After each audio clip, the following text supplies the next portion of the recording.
So a few subnotes. I use AI in the later half of the video because my IBIS Paint subscription free trial thing ran out and I was using that to draw all my little JFK figures. But here's my artistic interpretation of the JFK conspiracy theory. Anyway, since I'm like just finishing voiceover recordings at 3 in the morning, I'm gonna make this pretty quick. The title slide is on the thumbnail and whatnot, just because it's easier and saves time, and it's not something I have to put into the video. And the conspiracy-oriented question was, so to start off with some history for John F. Kennedy, I first need a representation of Lil Kennedy himself. Here he is. He's beautiful. Anyway, John's going to become the 35th president of the United States and clocking in the youngest at 43 years old. Anyway, John's gonna get very famous here in a second because he not only managed to settle down the Cold War and de-escalate the Cuban Missile Crisis, but he was also a civil rights activist. However, he did have a lot of affairs. Also, fun fact, this was listed, he's Catholic. Anyway, on November 21st, 1963, JFK and First Lady Jacqueline Kennedy traveled to Texas on a 5-city tour. I think you can guess what happened. At 12:30 p.m. on November 22nd, 1963, he was riding in an open-top limousine when he got shot twice. The first bullet struck his upper back and went through his neck and wounded Texas Governor John Connally. The second bullet hit the back of his head, which destroyed his skull and mutilated his brain. The suspected killer, which was caught and arrested 80 minutes later, was Lee Harvey Oswald. There are so many little theories that play all into the same idea, so I figured instead of using one big theory, since they're really not talked about, they're kind of vague. They're kept intentionally vague. It's kind of just like when I read it, it was like watching a bunch of board members come together and be like, "Yeah, yeah, I agree with that. That's kind of spooky. I agree with that," and then just cutting it there at some point after yapping a whole lot about it.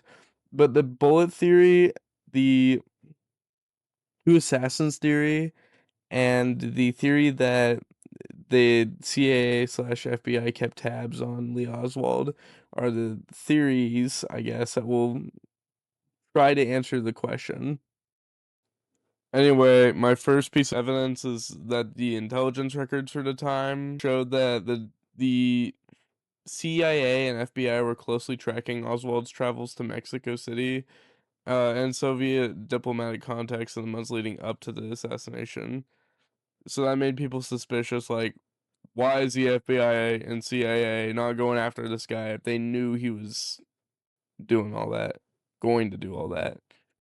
The next piece of evidence is that the single bullet theory, which is that the one bullet that was fired in the JFK's neck that injured Connolly, caused around 7 other injuries to those two, which leads people to believe that there was an impossible zigzag pattern that it had to follow.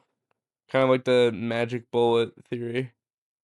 And the last piece of evidence is that, well, this one's kind of unclear because looking through archives.gov, not even the committee knows what they're talking about. But essentially, they believe there's another gunman. Um, and they're just like a partnership in criminal purposes. He's talking about some acoustical effects leading to it. So they believe there's a second gunman contextually, but they also don't want to talk about it because of the conspiracy.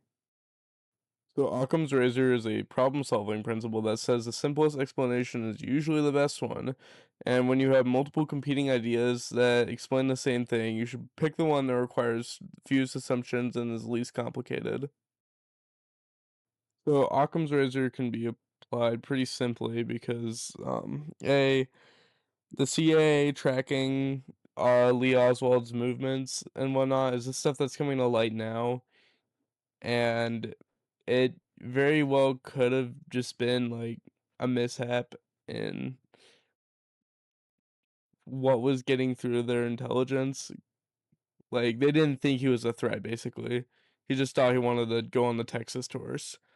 And then Occam's razor also explains that bullets can't do that. I'm pretty sure that's pretty easy to understand. Bullets just can't bounce around like they have some weird physics because that's not how the bullet works.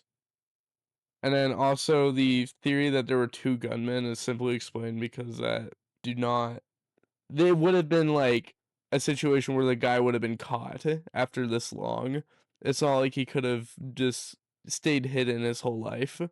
That would be way too much work, especially considering they caught Lee in 80 minutes, just over an hour.